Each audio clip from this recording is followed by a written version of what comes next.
on hakata kuulajatele jagama mingit manti.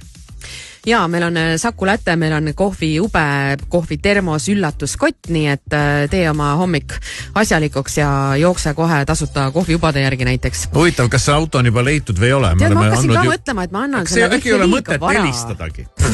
Ei no, helistame ikka. Saku Latte auto on koos Airi ja Kaiaga ennast ühte Eesti linna sisse seadnud ja kuulame, kuidas neil läheb seal, jaa. Kõigepealt saame teada, kas me ise arvasime ära ikkagi õige linna. Tere! No mis siis nüüd jälle hakkab meil? Hallo? No me ei saa. Kas Maris annab mulle uue numbri? Väga hea. Kas andsid mulle selle eilse katkise numbri jälle või? Mis? Tüdruk? Marise nägu praegu peaks nägema. Vot see on vägev. See on vägev. Halloo! Mõnus. No mis sa? Tere hommikust! No nii, väga rõõm. Kuidas teil seal läheb? Meil läheb väga hästi ja tegusalt. Juba sihtlinna jõudes tunti meid ära. Kohe või? Kohe tanklas vaadati pusad seljas, logod peal, naeratati.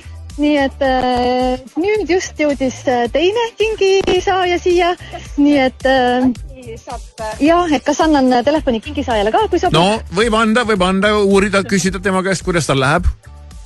Ja ma võin anda telefoni korraks tema kätte ja siis küsin ise juurde, et Sky Plus kuidas läheb ja kas kingile rõõmus meil? Ikka ju rõõmus meil, suur tänu kingitusest. Oi, päris hea. Millises linnas siis see auto oli, kus ta üles leiti? Auto on Rakveres, keskväljakul kohe. No nii. Ja mis sealt siis head paremat jagati? Ja mis koti sees on?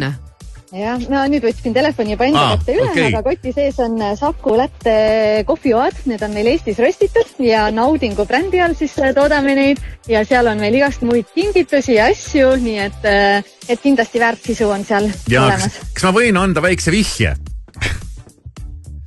Anna. Maris ostis endale eile oma elu esimese kohvimasina. Jaa, ostsin, jaa. Meil on selline tähtis päev täna. Ja palju õnne. Minul on nüüd ka lõpuks vaja kohvi ube. Ja tead, kummalisel kombel on vahepeal meile siia raadiosse aastate jooksul neid ka saadetud ja ma olen need alati edasi kinkinud, sellepärast, et mul ei ole nendega mitte midagi teha. Mina olen ka alati ära andnud kõik. Ja nüüd ma mõtlen, et miks ma ei võinud neid hoida natuke, et tuleb ikkagi tead kätte aeg, kui läheb endal neid tarvis. Kas kohvi uba võib hoida pikalt?